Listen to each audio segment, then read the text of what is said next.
For over 6 decades, Sir Cliff Richard has stood as one of Britain's most enduring music legends. Often called the Elvis Presley of the UK, he wasn't just the nation's first rock star, he was its answer to a global revolution. With discipline, dignity, and unshakable faith, Cliff built a career that outlasted scandals, shifting trends, and the passage of time. Yet, behind the image of grace and resilience lay a man whose path to stardom began not with glamour, but with hardship and loss. Born Harry Roger Webb in 1940 in Lucknow, British India, his early childhood was marked by upheaval. In 1948, his family left behind their life in India and resettled in post-war England, trading comfort for a cramped flat in Surrey. Far removed from the world of fame he would later inhabit, young Harry turned to music as an escape from hardship. Drawn to the sounds of Elvis Presley, Little Richard, and Buddy Holly, he found not just inspiration, but a lifeline. Too poor for university and unwilling to settle for factory work, he began performing with friends in church halls and youth clubs, slowly shaping a dream that seemed impossible. At just 17, he reinvented himself, adopting the name Cliff Richard as both shield and symbol of strength. In 1958, he and his band, then known as the Drifters, recorded Move It, a raw and electric track that would go down in history as Britain's first true rock and roll song. Its success launched him overnight into the spotlight, but beneath the fame remained the boy who had learned to turn struggle into song. Cliff Richard's story is not only one of stardom but of survival, proof that resilience, faith, and music could transform hardship into history. Cliff Richard's rise to fame began with pure chance and undeniable talent. When EMI producer Nori Paramer heard the demo of Move It, a track originally meant as a B-side, its raw energy demanded attention. A radio DJ flipped it to the A-side, and the rest was history. The song climbed to number 2 on the UK charts, marking the birth of Britain's first true rock and roll star.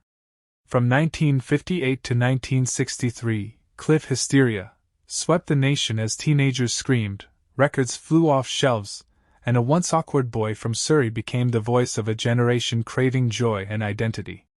The hits that followed, Living Doll, The Young Ones, Summer Holiday, cemented him as more than just a pop star. He became a household name and box office draw. Even when the Beatles transformed the music landscape, Cliff stood tall, scoring 6 UK top 10 hits in 1964 alone, outpacing the Fab Four themselves.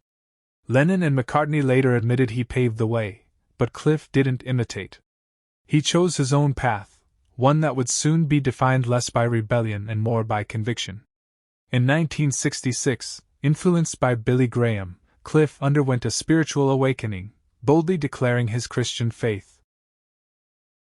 The backlash was swift: cancelled shows, dwindling fans, whispers that his career was over, but instead of retreating, he reinvented himself, choosing authenticity over image. This transformation carried him into the 70s with new depth, producing classics like Miss Unites and Devil Woman. Cliff aged with grace, refusing to cling to teenage idolhood, but his success came with hidden struggles. The pressure of being the perfect star often left him isolated, battling loneliness behind the polished exterior. By the mid-1970s, the applause that had once defined him began to fade, leading to a painful drought in 1975 when the charts fell silent.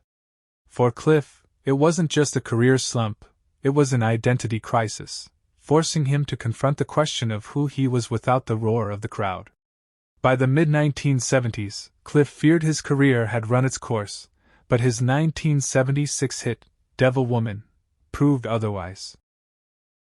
Dark, polished, and haunting, it broke into the U.S. Billboard Top 10 and became his first major American success. The track silenced critics, earned him respect from icons like Elton John and Eric Clapton, and marked a new era of reinvention. Gone were the lightweight teen anthems. Cliff embraced depth, maturity, and soulful artistry.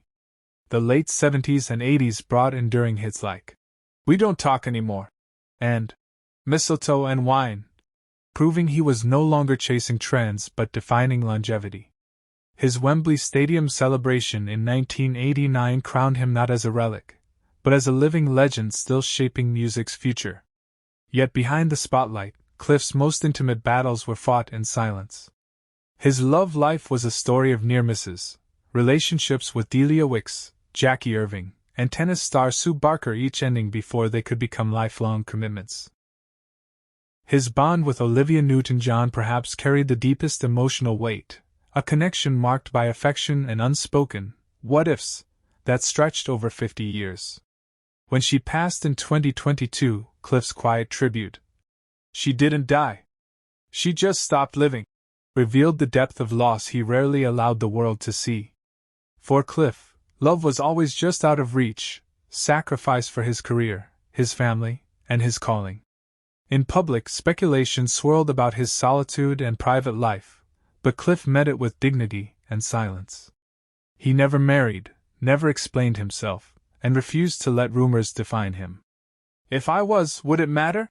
he once said when asked about his sexuality, an answer that defied tabloids and reminded the world that not every truth required explanation. In later years, his companionship with John McEllen offered stability and quiet support, proving that love and family take many forms. Back in 2014, Cliff Richard's life was turned upside down when his home was suddenly raided by police as helicopters circled overhead, and the BBC broadcast every moment live. A knighted music icon with no criminal record, Cliff saw his reputation collapse on national television, all based on an anonymous allegation. There were no charges, no warning, and no due process, just cameras, lights, and suspicion. For a man who had spent 5 decades uplifting millions through his music, the invasion was not only humiliating but deeply personal, leaving him shaken to his core. The fallout was devastating. For 22 months, Cliff lived under investigation as part of Operation U-Tree, despite no accuser ever stepping forward and no case ever reaching court. Headlines painted him guilty before he was even questioned, robbing him of peace, privacy, and the presumption of innocence. He lost weight, battled insomnia, and endured a painful outbreak of shingles from the stress. "They stole my joy," he later admitted, as friends watched his once bright spirit dim. The BBC's role in coordinating with police and broadcasting aerial footage of his private home only deepened the betrayal, turning his suffering into a media spectacle. But Cliff refused to let the ordeal define him. In 2018, he won a landmark privacy lawsuit against the BBC, receiving over £2 million in damages and reminding the world that innocence must come before judgment. Though the scars remained, he slowly rebuilt his life, returning to the stage, releasing new music, and speaking out for the falsely accused. Now in his mid-80s, Cliff divides his time between Portugal and Barbados, living quietly in serene estates surrounded by vineyards, sunshine, and memories. His story stands not only as one of survival but as a warning about the dangers of trial by media, and a testament to resilience in the face of betrayal. Cliff Richard's net worth, estimated at $90 to $100 million, reflects a career that has spanned more than 6 decades with over 260 million records sold worldwide. Ranked as the 3rd best-selling singles artist in British history, behind only the Beatles and Elvis Presley, his financial success mirrors his unmatched staying power. His 2023 orchestral album Cliff with Strings, My Kinda Life reached the UK top 5, while his 2025 Can't Stop Me Now world tour celebrated his 85th birthday with electrifying performances across continents. At 84 and beyond, the tragedy of Cliff Richard is not defined by scandal, wealth, or even age. It lies in how fame tested every fiber of his humanity. He endured betrayal, public suspicion, and the loneliness of a life without marriage or children, yet transformed that solitude into strength and generosity. So, as we reflect on the tragedy of Cliff Richard at 84, we are reminded that the greatest heartbreak is how the world nearly broke him. Yet the greatest triumph is how he refused to let it.